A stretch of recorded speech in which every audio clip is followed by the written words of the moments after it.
MIA से सटे ग्राम रुंद धुनीनाथ की कृषि भूमि पर भूमाफिया अवैध प्लॉटिंग कर रहे हैं, लेकिन नगर विकास न्यास जानकर भी अनजान बना हुआ है।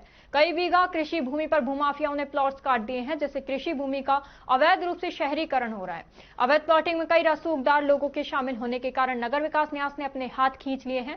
क्षेत्र में औद्योगिक भूखंडों की बिक्री की जा रही है, जो सीधे तौर पर भूमाफियाओं की कार्रवाइयों से जुड़ा हुआ है।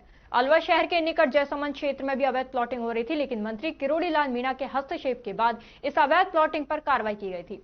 हालांकि नगर विकास न्यास की कार्रवाई सुस्त होने के कारण भूमाफियाओं के लिए ये एक मौका बन गया था। भूमाफियाओं का कृषि भूमि पर अवैध प्लॉटिंग कर औद्योगिक भूखंड बेचना जारी है। यह स्पष्ट रूप से भूमि के उपयोग के भूमि रूपांतरण नियमों का उल्लंघन है। नगर विकास न्यास की सुस्ती का ही नतीजा है कि भूमाफियाओं की बल्ले बल्ले हो रही है। उनके द्वारा किए जा रहे अवैध प्लॉटिंगों पर ध्यान नहीं दिया गया और इसे रोकने के लिए प्रभावी कदम भी नहीं उठाए गए। जब तक न्यास सक्रिय नहीं होता, ऐसे अवैध कार्यों का फैलाव होता रहेगा।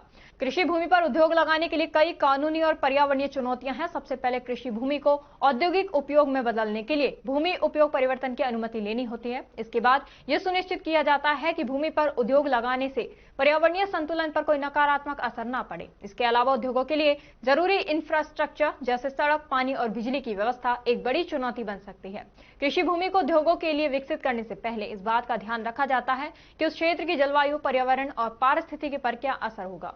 साथ ही यदि भूमि कृषि उद्देश्यों के लिए पहले से दर्ज है तो उसे बदलने के लिए सरकारी अनुमति जरूरी होती है। इससे संबंधित कानूनी प्रक्रिया भी समय लेती है, जो कई बार उद्योगों के लिए एक बड़ी परेशानी बन सकती है। इन समस्याओं के बावजूद अवैध प्लॉटिंग करने वाले भूमाफिया अपनी कार्रवाइयों को न केवल जारी रखते हैं, बल्कि इसके माध्यम से उन्हें भारी लाभ भी होता है।